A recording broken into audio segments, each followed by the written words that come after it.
All right, Bismillah ar-Rahman ar-Rahim. Assalamu alaikum, guys. Welcome to the Ummahpreneur live podcast, where every single week I bring high-level Muslim entrepreneurs on this podcast so we can talk about business, lifestyle, mindset, entrepreneurship, and everything in between.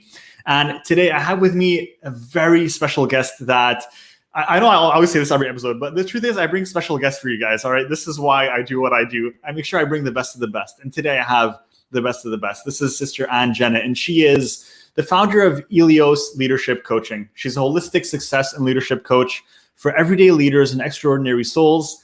And I had the pleasure of hosting a Clubhouse room with her recently. We spoke about leadership in the Muslim Ummah and a few other topics. And after this discussion, I just absolutely felt that I needed to bring her on the podcast so that we could bring that discussion here and I could share with you guys some of the insights that she shared so beautifully during our discussion, inshallah. So hopefully we'll do that today. Assalamu alaikum, and it's such a pleasure to have you. Wa alaikum salam wa rahmatullahi wa barakatuh. The pleasure is all mine. I'm honored, and I'm so excited for us to dive into our topic today because we're going to talk about leadership. We're going to talk about success habits. We're going to talk about what it takes to be a good leader. And I think that's a very relevant topic in today's environment, especially as entrepreneurs and business owners. Leadership is a core it's a core element of everything that we do. So I want to rewind a little bit before we talk about that discussion and dive into it. I want to know with you, and what is the journey that inspired you to become an entrepreneur? The journey, well, subhanAllah, I guess a combination of early childhood trauma and Captain Picard of the Enterprise. So yeah, subhanAllah. Actually, a big part of my early life journey was really overcoming some things that happened during childhood. I always had this need and this desire to heal and to grow into a better version of myself and, a stronger one, a more confident and centered one. And I was also very addicted to Star Trek: The Next Generation. Love it. And I feel, for me, Captain Picard, he was just like this ideal type of leader almost. I mean, I wasn't Muslim at this time, so obviously the spiritual component was missing. But in terms of character and, how he would just lead his team, right? His crew. And subhanAllah, when I mean, my background is in psychology and counseling, but when I had my kids or started having my kids, I decided to stay home with them because I didn't want to repeat the same mistake that my parents did, I felt. So I really dove into, being a leader, at home, giving them what they need and continuing my journey of personal development and healing. And then I also did a Montessori training, which I felt really added to that whole experience. And, you might know, like in Montessori, the teachers are not called teachers, they are called guides, right? Which is, again, this idea of, not imposing anything, but to guide, to lead.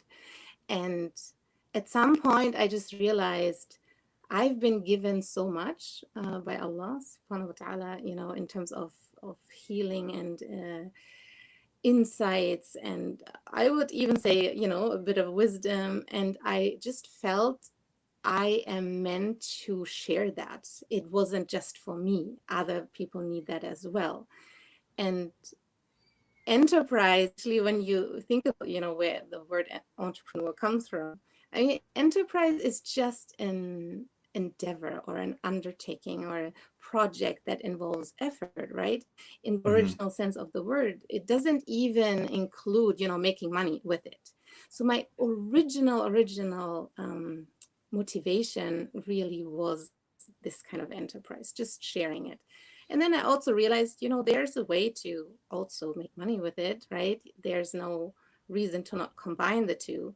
But I believe my main motivation until now is really, doing what Allah wants me to do in this world. MashaAllah. Well, that's a really beautiful way of putting it, to be honest. And to really bring everything back to what you said, which is that the main focus was never really about, you know, the revenue and the income, but instead was about how you could bring something that you felt you were good at and that you felt you could bring to the world and share it with others. And I think that's always the best angle, the best approach when it comes to starting a business, especially at first, because focus is just on the income and it gets hard and it gets challenging. Sometimes people give up because they're like, well, I'm not seeing the revenue that I want to see. But when the focus is beyond that and it's more focused on impact, then you are motivated, you are more likely to pursue when the going gets tough, because your ultimate goal is not just the revenue, it's the effect that you'll have on others. So that's beautiful that you shared that, and I really appreciate it. And I want to ask you specifically, why did you choose to focus, you know, specifically on leadership and success coaching? Because you could have went in many different directions. What is it about leadership, about success coaching, that made you gravitate towards that and feel like this is really what you want to be focusing on? I would say I remember as a child looking at the world and thinking there is too much wrong with it, more than needs to be. So I feel I've always had this sense that, of course, people make mistakes and we mess up and it's never going to be perfect, but it doesn't have to be like that. And I felt that if we had better leaders, stronger leaders, you know, leaders who are really coming from a place where they truly want to be good leaders in all the ways, right? If they are not just focused on power or money or whatever, but simply because they want to be great individuals and do good in the world. If we had more of those, the world wouldn't be in the state that it is in now. So that was one of the reasons why I was always passionate about leadership. And then, of course, Captain Picard, right, as an example. Alhamdulillah. And that's then, an interesting, you know, an interesting point. Yeah, please continue. I was just saying that I'm loving what you're saying so far. Please continue. Yeah, and of course, just to make that clear, you know, when I became Muslim, Captain Picard ideal was obviously replaced by the Prophet ﷺ. And you know, there's this beautiful hadith of the Prophet ﷺ where he states that everybody is a shepherd with a flock. And I've always interpreted it in the way that everybody is a leader by nature, like intrinsically. Allah created us to that. We are already that. It's part of our fitrah. And what I started to find sad was that, first of all, the term leader is oftentimes just applied to, you know, leaders in organizations or politics or whatever. And most people, they don't look at a mother as being a leader, or as somebody, you know, who does great work in the community, you know, on a voluntary basis or whatever. But thinking about this hadith, I was thinking, you know, they are all leaders. And if we just changed our wording and our thinking, because our words create our world, right? The concepts we have in our mind, that's how we see the world, and that's how we see ourselves. And for me, it was a big step. It really made a huge difference, starting to see myself and internally call myself and look at myself with the term leader. Because, I mean, it was bold. It felt bold, right? Who am I to call myself a leader, right? But it changed really the dynamic, the inner dynamic, so to speak. Because for me, leadership is about power and responsibility. So the balance between the two, and the two come together, right? When you step into that responsibility and you say, I am a leader, that means I have responsibility towards others and towards myself so I can serve others. With that comes power. Like, you feel empowered when you take on that responsibility, when you accept I am fully responsible for my own life and my realm of influence, right? So it was powerful for me. And I realized if more people could see themselves as such, and if those who already see themselves as leaders realize that it's a lot about responsibility more than it is about power, like we learned from, the early, Khalifas, they didn't even want that power, right? They saw mostly the responsibility. So I found those very powerful insights and ways to look at leadership. And then again, the personal growth aspect. So success, what is it? Like, how are you successful as a leader or as a person or as a Muslim or wherever you are? And we have to do that inner work to live up to that responsibility. Because if we don't, we won't be the leaders that Allah wants us to be and this world needs. And that's why the two things together. So the leadership and the holistic success. So the all-round, what does success really mean on these different areas of life? That's really beautiful that you say that. And what listening to you, it just makes me think, just like you said, wow, if leaders actually approached, and the current world leaders today actually approach leadership from that perspective, we'd be living in a much different environment than we do right now, right? As you mentioned. And it's interesting because I really completely agree with this concept that you shared of every person is a leader in their own way, whether you're a leader of your family or a leader in your home, a leader in your community, right? There's different forms of leadership. It's not just about power. It's not just about position. And I really appreciate that. And it's interesting because, and I don't want to go too much off topic, but I want your perspective on this because it's just something that I want to ask based on this conversation, because we see right now that the people in power, the people that are in leadership positions usually tend to be people who don't really have this approach, people who are more interested in the benefits that leadership brings, right? And so why is that, in your opinion? Why do you believe that there's this phenomenon where we're not seeing enough leaders that are focused on servitude versus leaders that are more interested in the power that it brings? Because of the ego, right? The nefs, it's designed to want control, power. It wants itself to rule, and that is, I mean, Allah created us with this nefs, so there's a purpose for having that nefs. But the goal of life, what life is truly all about, the journey until, the very end, is always to manage the nefs in a way, showing it its place. And this is really, above everything else, what I believe Allah wants from us. It doesn't matter, what other successes or achievements, whatever we accomplish in life, what we build, we have to show for how much money we make or whatever, even how much we change the world. Because what really matters in the end, because everything that we create in this world, it's going to be gone, right? But what is not going to be gone, what we meet Allah with on the day of judgment, is ourself, our nafs, our heart. This is going to Allah. And if that changed, if that transformed, if we manage to purify that, to a certain extent through this journey, that's true success.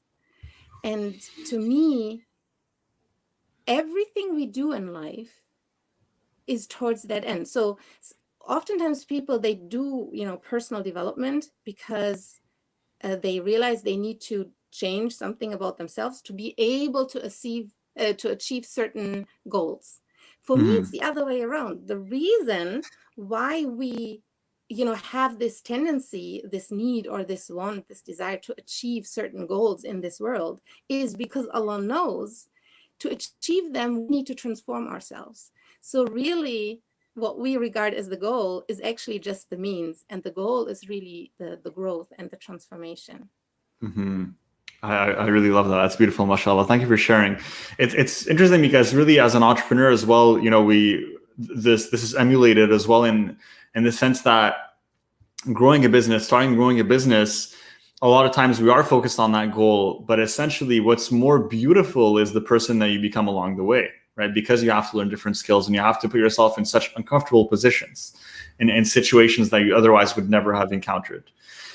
I want to ask you, when you work with clients, when a client comes to you and says, I'm looking to be a better leader, I want you to help me, you're a leadership coach, you help leaders, be better and really strive towards success. And we'll talk about even what success means and how we define it. But I want to ask you, what is it that you specifically work with your clients? What is it that you're trying to achieve together? If someone comes to you, what is the problem that they're looking to fix? Or maybe what is the goal that they're trying to reach?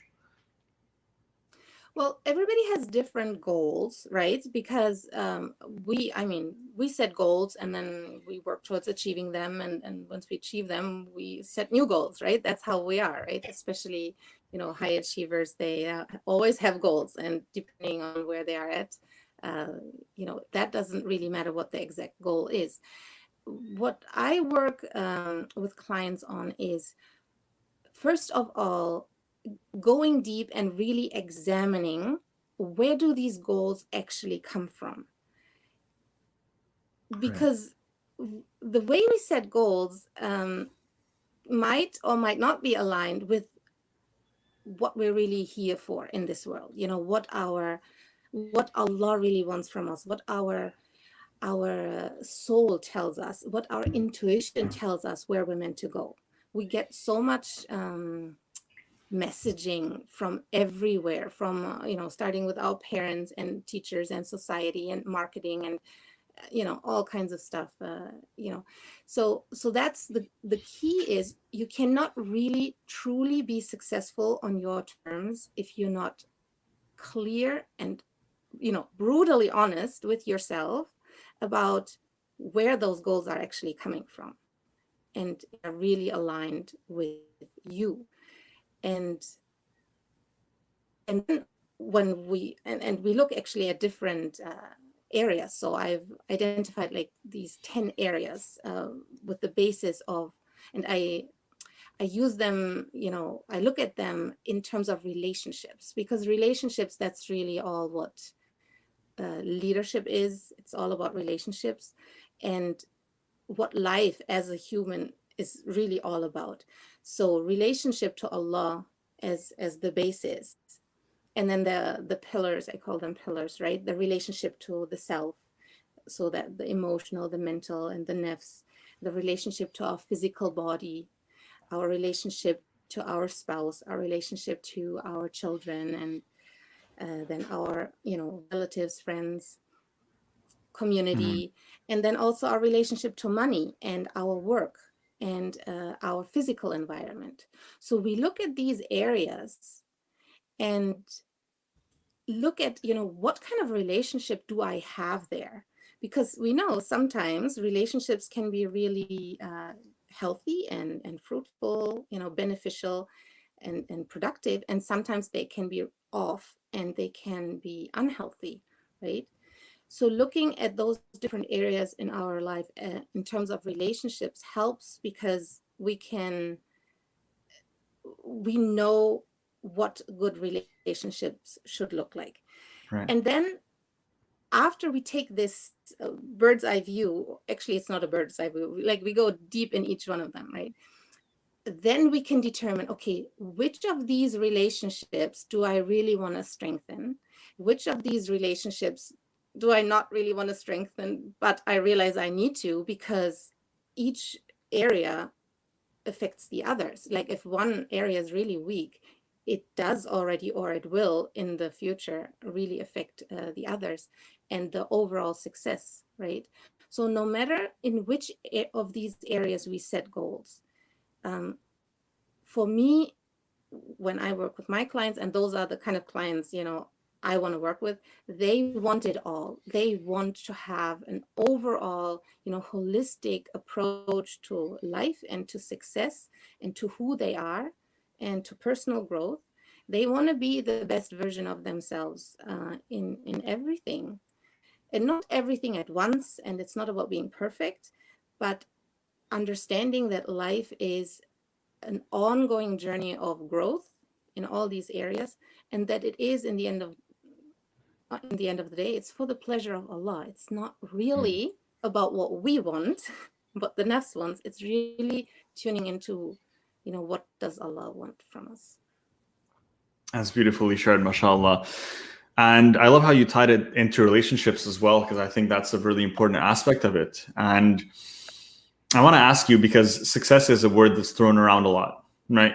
Success, and in my opinion, success is relative, right? Depending on the person and what their specific goals are. I want to ask you, how do you define success?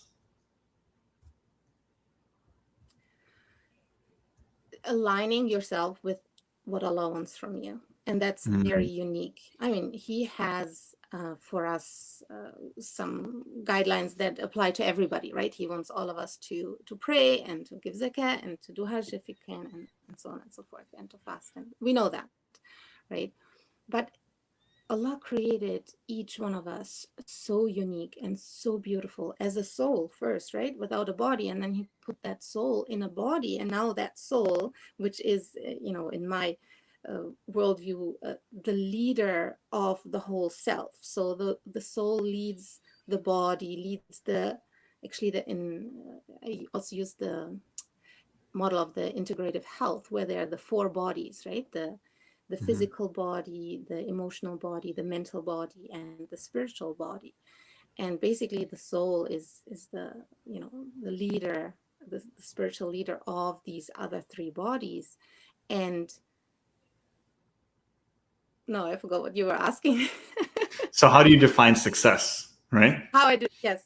So, so success is when that soul manages to the best of its ability to lead the self and to align itself with what Allah wants it to do in this world, with the body and with all its capabilities.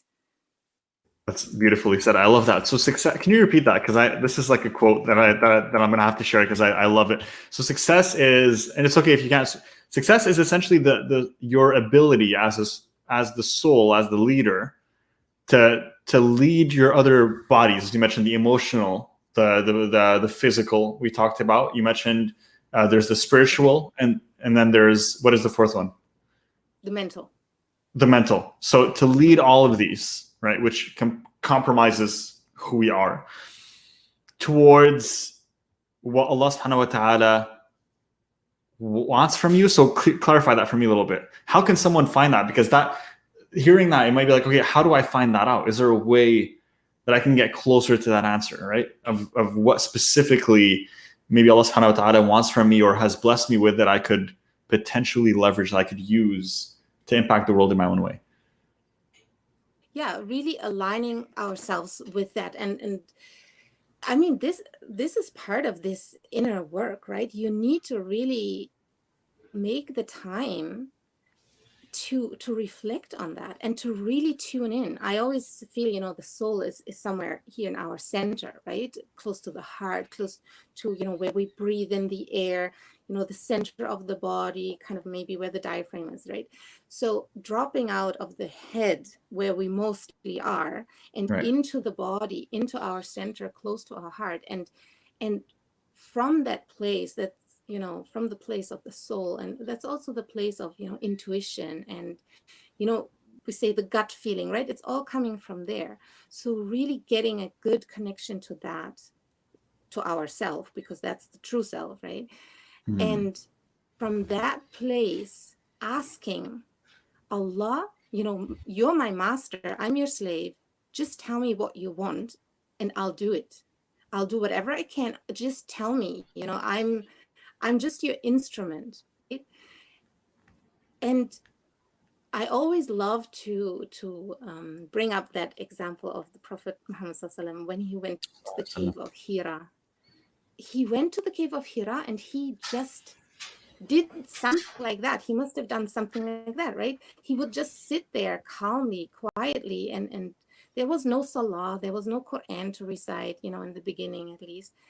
Just reflection, meditation, centering, aligning, just feeling, you know, Allah and his beautiful creation, you know, in nature, all of that.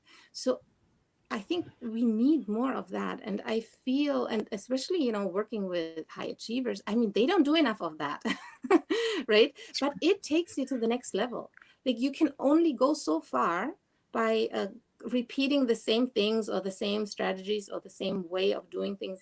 You know, at some point, if you want more, and if you want more depth, and if you want to elevate really yourself and what you're doing and your consciousness, you need to start doing some different things. And this stopping and not doing anything basically and just reflecting, it's super powerful. And that's, I feel, one of the reasons why Allah put me in this place, because that's something most of the, you know, high achieving clients need. 100%. Well, I appreciate you sharing that. There's this quote by someone that I follow, Earl Nightingale. I'm not sure if you're familiar with him. He's a bit of an well, he's a bit old school, so he's not really one of those modern gurus. So you might not be familiar with him, but he has a book that's really interesting. And he talks about the law of attraction, all these concepts. And for him, he defines success in a way that I really like as well. And I think complements what you're saying here, because what you're saying is essentially that success really is defined by your capabilities and what you specifically, the role that you have to play in this world, right? And I love that you also brought this back to meditation and to reflection, because we were just talking today on a coaching call, myself and my students, and I was talking about the habits, the habits that have allowed me, at least, to really, you know, get to a place, and inshallah to continue, but to get to a place where, you know, I'm able to achieve certain goals and I'm able to do certain things. And part of these was meditation. He defines success as, I want to share that with you. He says success is nothing more than the progressive realization of a worthy ideal. So the progressive realization of a worthy ideal, meaning progressively realizing an ideal that is worthy to you, right? Any person with a goal towards which they are working is a successful person. It doesn't mean reaching the goal. Success is when you're just being on that path, right? The progressive realization of it. And that's, I love his definition of that, because it's not about the end goal. It's about, now that you've found what it is that resonates with you, what it is, you know, the role that you have to play, as long as you pursue it, that is success in itself. So I love that. It's a beautiful way to define it. I want to ask you, get a few little more tips from you, because mashallah, you're dropping so much, you know, value and so many insights that we can benefit from. What are some success habits that we should be implementing for a more purposeful life? We talked about meditation, and I completely agree that I think it's so important. Is there anything else that you would recommend for someone that is looking to, you know, get to that place where they are more in tune with their calling and they're able to be more productive, they're able to be a better leader, to attain success in what we're just talking about a little bit faster? Well, having good habits, that's a great success habit, right? Habits is really, I mean, everything. It shapes your day, it shapes your week, your month, your whole life, right? If you implement habits that are aligned with goals that are based on, you know, going deep and figuring out what are you here for, then subhanallah, implementing those habits on a daily basis is one of the best things you can do, because little by little, you know, just like there's this other great hadith, you know, about that. Oh my, I'm always so bad in quoting these, but you know, Allah loves the things that are done regularly, even if they are little.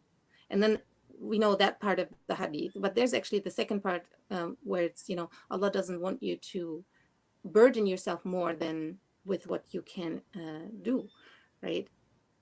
Loosely translated. Yeah. So really small habits done on a daily basis that are aligned with what you believe you're truly meant to do.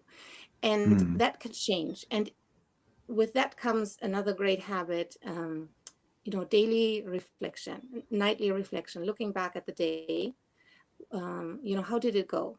and without judgment. Please, please, please, without judgment or blaming. That's another. This is actually a very, there are successful habits to add, and then there are habits to eliminate that will make you more successful. So the habit of judging yourself and blaming yourself, if you eliminate that, that's a great way to be more successful, because that judgment and blame, it's just such a negative energy. It prevents you from being more successful and productive and all of that, right? So, but at the end of the day, looking back, how did it go? And simply reflecting, was I aligned with what I really wanted to, who I really wanted to be and what I wanted to achieve? And then a continuous feedback loop, basically, on doing and reflecting and adjusting, and doing and reflecting and adjusting, because life, we know the only constant in life is change, right? Yep. It's never going to be static. It's not meant to be. So we continuously need to pivot. We need to adjust and realign ourselves with what Allah brings to our lives every single day.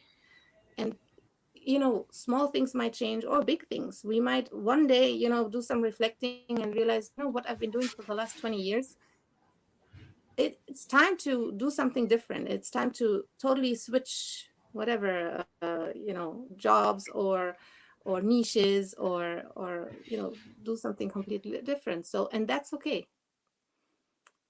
I love that. Well, thank you for sharing it. I want to ask you, because, and I know the people listening are going to be like, well, at least give me a few habits. Come on. So I want to, can you give us 3 to 5, give us just a few that people can implement that are pretty much universal, because meditation is universal, right? No matter what you're pursuing, I mean, it's going to benefit, right? Is there anything else that you believe is just universally good for you as a human being to try to implement? Yeah, journaling is great. It's not for everybody. It's just another way of reflecting. You can just reflect by meditating and not writing anything down, or you can reflect and write things down. But for many, journaling is really great. Honestly, eating healthy, I can't stress it enough. Again, my approach is holistic, like just, going back to a more natural way of living, without all that sugar and all these processed foods and what have you. Right. Stop listening to the marketers of the food industry. Their concern is not your health. Their concern is their profit, right? And I mean, things like, I do, a little bit of yoga in the morning, right? To just stretch the body and all of that. Looking at success again holistically, and looking at those different areas, I mentioned them, looking what habits, what's one thing that I can implement in one of these areas that will improve that area of my life a little bit each day, right? Looking at the relationships, one thing I can do, for my husband each day, for example, or my wife, right? One thing I can do with my children each day that will help them and that will improve that relationship, and how I'm showing up, as a leader in that relationship. One thing I can do, in my physical environment, right? Something that will align where I am physically, how I live, more with what Allah truly wants for me. So these kind of things, it depends. The key is to find habits that really work for you. It's something that you can do, something that you're motivated to do, something that will make a difference in your life. And everybody is at a different place, right? So, so looking at those and finding your own habits, I would say, is really important. And I like that. Go ahead. Sorry. Making that consistent. Was that what you're going to say? Yes. Okay, I love it. So I want to relist them, just some quick summary. So we talked about, you mentioned meditation, of course, that we talked about earlier. You mentioned about eating right. And I think that's a big one, right? Because if you're eating sugar all day, processed foods all day, you're overeating on biryani at lunchtime, you're not going to be able to focus at your work, right? You're not going to be able to have a clear mind. when it comes to actually working on tasks. You mentioned yoga in the morning, and that could be any form of exercise, really. And I think that's universal. Every single person. And again, we were just talking about it this morning with my students in our program, and talking about how exercise is so important. And I was telling people, even if you're not, you don't have the energy to lift weights or go to the gym, just go and take a walk in the mornings, right? Just go and take a quick walk and do it in a way where you're also focusing on your breathing, right? Making sure that you're really consciously breathing. And that makes a big difference, right? Among the things that you mentioned. So I really love that you mentioned a few things here. And I definitely think that if we can implement these in our lives, then it's going to help us be better, no matter what we are doing, no matter what goal we're pursuing, inshallah. Now, I want to ask you, but we're going to dive into Q&A soon. And for those of us that are watching live, if you guys have any questions for Sister Anne about success, leadership, coaching, or anything in between, drop it in the comments, inshallah, and we'll get to it in the Q&A portion of this episode. But I want to ask you, for those who are listening, how can we be better leaders in our families, in our communities? Because we talked about leadership, and we know that it also takes place in the home, right? It's not just about business and politics and government. So how can we be better leaders in our families and communities? What is it that we should look out for? I know that we already shared so much, but is there anything specifically for that topic that we can maybe touch upon? Other than what we've already said, and we've mentioned it, but I believe because we are created as leaders as part of our fitra, and because being human and being a leader, it's all about relationships. And relationships actually, they come from a very deep place. They are part of our nature. So connecting to our intuition and not being so much in our head, not thinking is good, it's good, but actually our, inner wisdom, it's so much more vast. It's compared to, you're standing, on a little square, that's covering your feet. That's basically your logical mind, your conscious mind. And compared to that, few blocks in each direction, that's how vast your unconscious mind is, right? Your inner wisdom, everything you're getting from Allah is guidance, straight to your heart. So this kind of inner knowing, this intuition, that's really what makes the biggest difference when it comes to parenting, for example, right? We know when we're really in touch with our intuition, we're better mothers, fathers, and all of that. And we're better at everything, at any kind of relationship, at any kind of where we lead.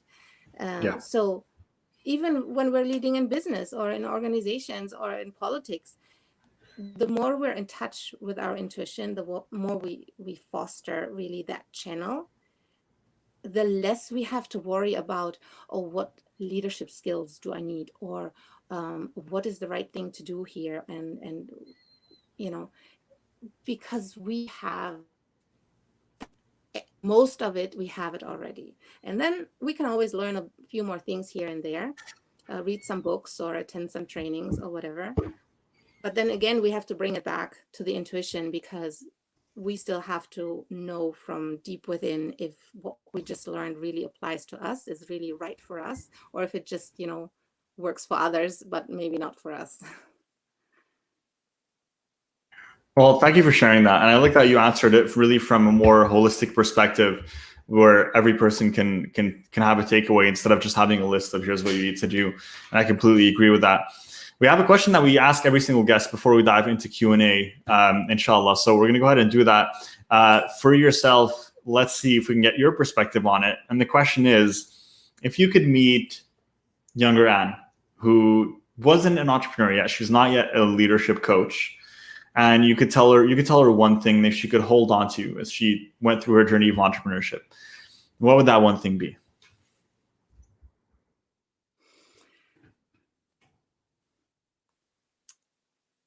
Focus on the original motivation.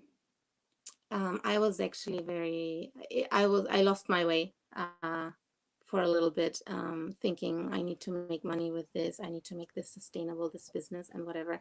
And it cost me a lot of money because I invested like a lot in like sales coaching and what, all kinds of trainings and whatever. But it didn't bring me any closer to what I really wanted to do.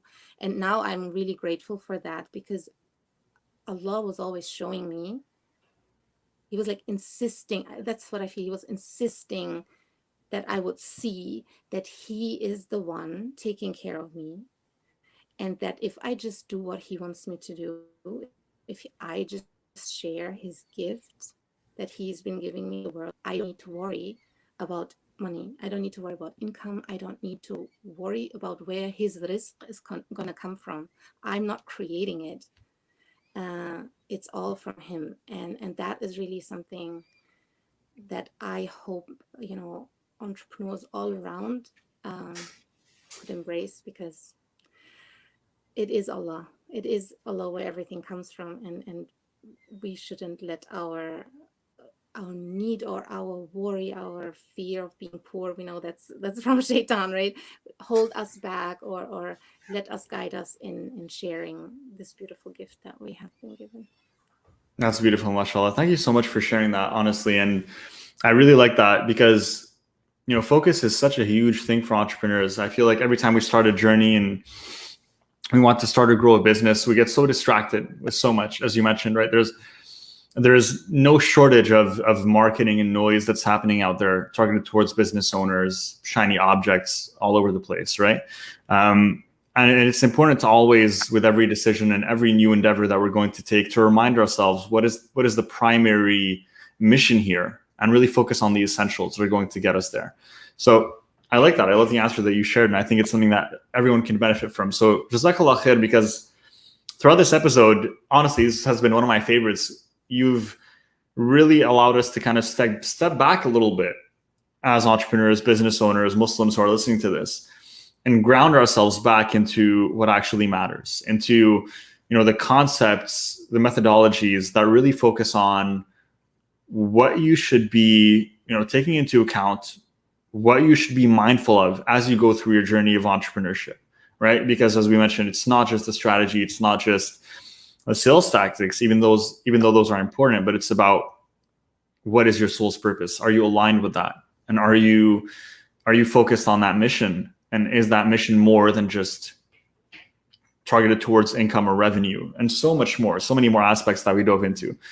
So we have a few questions, inshallah, that are coming in. I can already see here some in the comments. So I love that. Thank you guys for sending in a few. We'll see if we can dive into a few. So we have one here, which is interesting. I like that. How important is it? This is from one of our viewers from Iqra. How important is it for a leader to listen and give importance to different views and ideas? So to consider different views and ideas, to listen to others. How important is that? I love that question, by the way.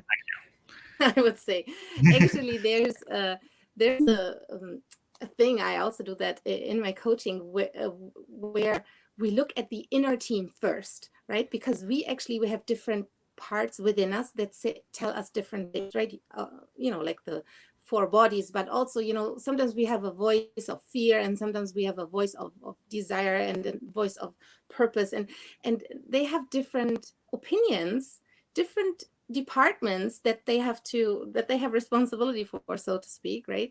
And if we internally bring them all to the table and listen to each one of them, and after listening really well, then as that soul that is, you know, grounded in itself, make the decision that is best for the whole team, for the whole, you know, enterprise, which is the self, basically. Right. Yeah. It's super powerful, because we are not ignoring anyone. We are not, you know, telling anybody off. We are not putting anyone down, and we are utilizing the whole team. So in the outer world, we can apply this so much better if we practice it within ourselves, honestly, as within, so without. I love that old ancient saying. So when we have a team, you know, we hire them for a reason. Yeah, they have a purpose for being there. So if they have something to say, it's incredibly valuable to listen to them. But then we, as the leader, have the responsibility to make a decision after listening to everyone that is best for the entire team or organization or whatever. And that's, again, this is the beautiful example of shura, right? We know that from our Prophet ﷺ and from the Khalifas. MashaAllah, they listened to each other, they advised each other, but then the leader in the end has to make the decision. And that decision might be wrong. Yeah. There's no guarantee that we always make the perfect decision, but the power is in making a decision and making it to the best of our ability for the purpose of pleasing Allah. That's the key. And then even if it was wrong, or who knows if it's wrong or not, only Allah knows, right? Allah will reward us and He will guide us to what to do next after making this decision, if we've made it for His pleasure. He will not leave us alone. He'll not say, He's not like a parent who says, deal with your stuff yourself or whatever, right? No, He's always there. If we make decisions like that for His pleasure, He will continue supporting us through all the next steps. SubhanAllah. SubhanAllah. I love how every single answer that you share, you bring it back to, SubhanAllah, Allah subhanahu wa ta'ala and His qualities and His attributes. And I love that you brought the answer to this question back to really essentially what it boils down to is also being mindful, being conscious of Allah subhanahu wa ta'ala being, everywhere at all times, essentially, right? Being with us at all times, no matter where we are, no matter what time it is. Allah subhanahu wa ta'ala is always with us in every place, in every way, in every time.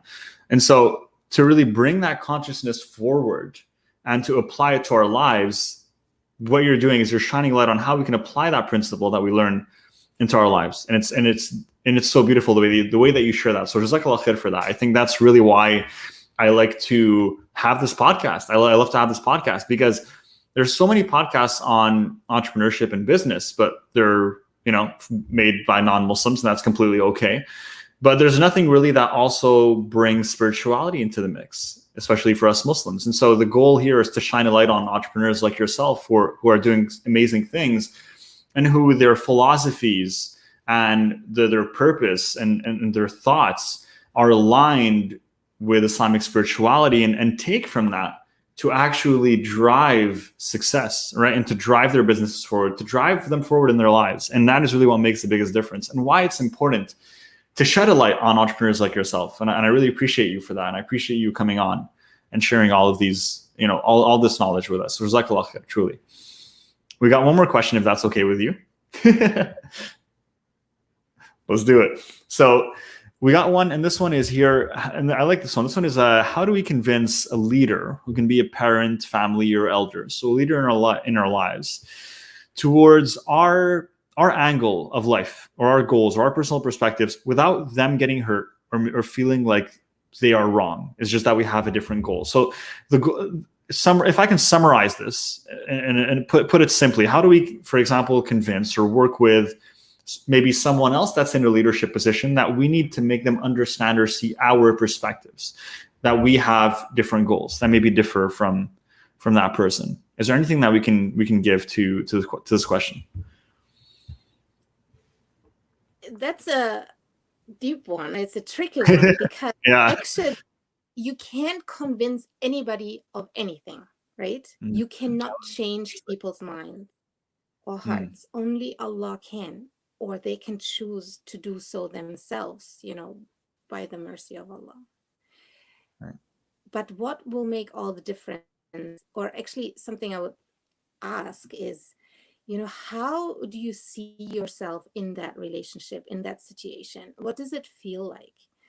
If you feel, and that's not a judgment or anything, I mean, I very much, feel like that sometimes, and I felt like that a lot more in the past. In those relationships where we feel, somebody else has the power basically, and I have very little to say, and they are making decisions that are not good for me, I feel, and it's not right for me. But what can I do? I'm just the child here, or the employee or whatever.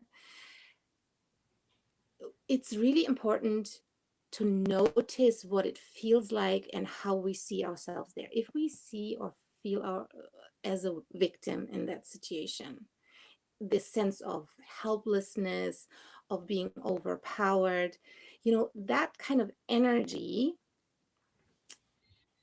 it dominates us, and it not dominates, but it very much influences that relationship to that person. So really, and I know that is a big answer for what might be a simple question, right? I love it. What really only truly works, I feel, in those situations is starting with ourselves deep inside, noticing, why are we feeling or showing up, like this helpless victim in this situation, and working on our stuff, right?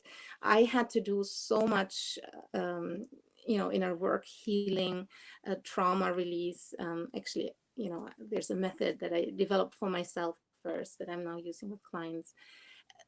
But you can't totally do it yourself. You just need to tune in to those emotions, those memories, those concepts, those words, and breathe through them. Let them allow them to leave your body by connecting with them and breathing through them. And you can use the names of Allah. You can combine that with dua. You can read Quran, from that place.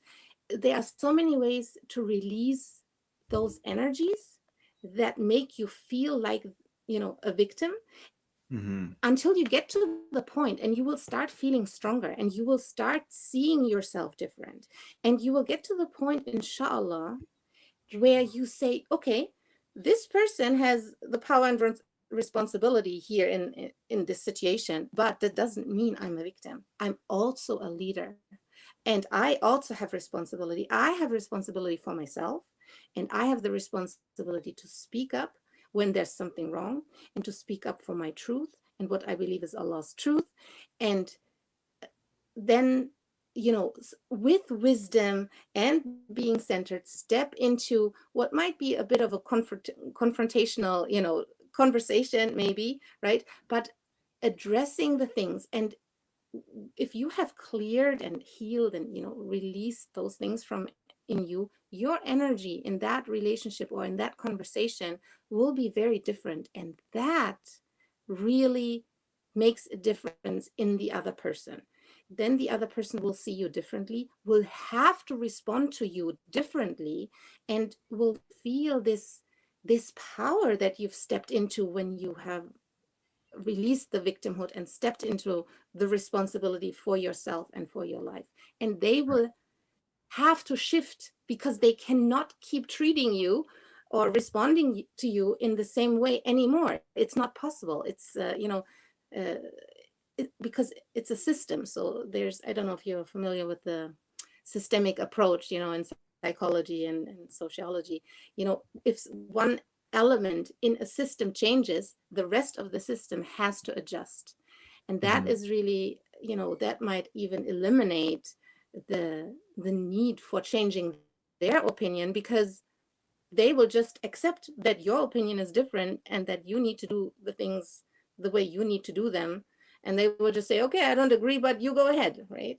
SubhanAllah.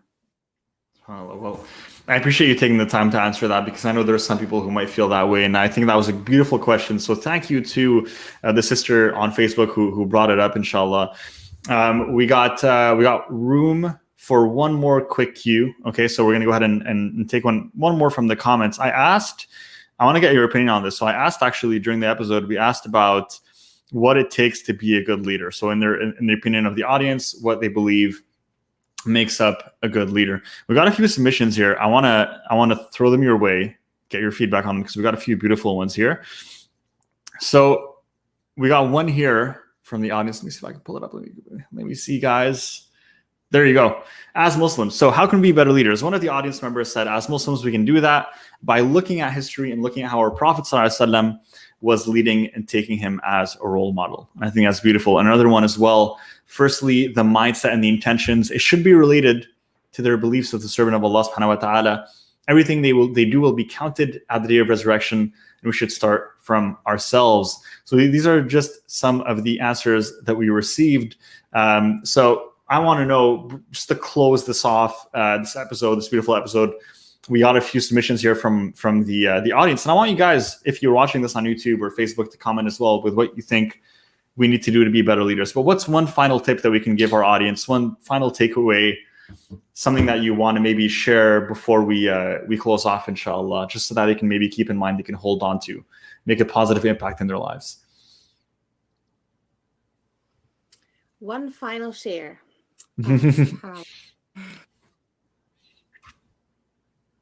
I can only repeat one of the things that I said. Do the inner work. It's all about that. There's no way around it. You can only go anywhere according to who you are, and who you are, that is your responsibility, and that is the only thing where you have the ability to truly change it. I think that's the best way to summarize it, 100%. Best way to summarize it. And it really is something that I fully agree with, even as a business coach, and something that I always focus on with my students, guys. It's always, I tell them, listen, you want to be successful, be the person that attracts success, and success will follow. So it is all about the inner work, guys. It's not about the strategy. Although that is important, focus on the inner first. Now, I want to ask you, Anne, for people who are listening to this and they want to connect with you, sister, they want to follow you, they want to support you, maybe they want to work with you, and they resonated with this, and they hear this, and they're like, I want to work with this sister, mashallah, I want to get her help on certain issues that I'm facing. Where's the best place that they can go? Where should they go to follow you, to work with you? Well, I don't do funnels. I love it. Right now. So if you would like to connect with me, right now I am a huge fan of Clubhouse. So if you're on Clubhouse, find me there at Muslim Women. That's my username. I'm on Facebook, but very little. But you can reach out to me on Messenger, and I'm also on Telegram. And if you'd like to email me, it's anne.jenett@gmail.com. So ANN. Love it. What's the? Can you repeat the Instagram? Sorry, not the Instagram. The Clubhouse handle. I'm going to put this all on the screen right now. So Muslim Woman. How do you type that out? Just add Muslim Women. One word. So plural. We're looking at the plural version. The MWOMEN. Woman singular. Yes, Muslim Women. That's right. What's showing up now is okay, awesome, guys. So Muslim woman in plural, not singular. So WOMEN. Well, it's amazing that you got this handle, mashallah. That's awesome. I love it. So it's cool. You're probably one of the early adopters then. So guys, if you're on Clubhouse for iPhone right now, hopefully there's an Android soon coming. There's an Android version coming soon that I know of. So hang on tight if you're on Android, but go on Clubhouse, type in Muslim women. Okay, at Muslim Women, like you see on the screen, MUSLIMWOMEN, to follow Anne on there, inshallah. And if you're on Facebook, you're not on Clubhouse, but you're on Facebook, go and type in her name, Anne Jenett, ANNEJENETT, inshallah, or AnneJenett@gmail.com. We're going to make sure to drop all of these in the description or in the episode notes, whether you're on Spotify, YouTube, Apple Podcasts, or anywhere else, inshallah. So again, jazakallah khair, sister, for coming on, for being with us in this episode and on this podcast. And to be honest, I learned so much. And I always tell people the reason why I do this, even though it takes up a lot of time to prepare and get the guests on and all that, usually takes one day a week. So one full day a week, guys, I'm here, I'm preparing for the podcast, I'm making sure it all goes well. And the reason why I still do it is because I promise you guys that the person who benefits the most from this is actually myself, by being here and by speaking to all these amazing people like Sister Anne, mashallah. So I want to thank you for that. I want to thank you for coming on, for sharing your knowledge with us today, your expertise, and for just, being part of this episode and being part of this initiative with Ummahpreneur and helping us out in your own way. So jazakallah khair. Wa yakum, and thank you so much, Abby. It's been a pleasure being here, and I've totally enjoyed it. Jazakallah khair. May Allah bless you for what you do here. Thank you so much. It's an honor to have you, sis. So guys, if you're listening on Spotify, Apple Podcasts, or watching on YouTube, make sure to subscribe. And every single Tuesday, we'll release a new episode for you guys. And until then, see you next week. Assalamu alaikum.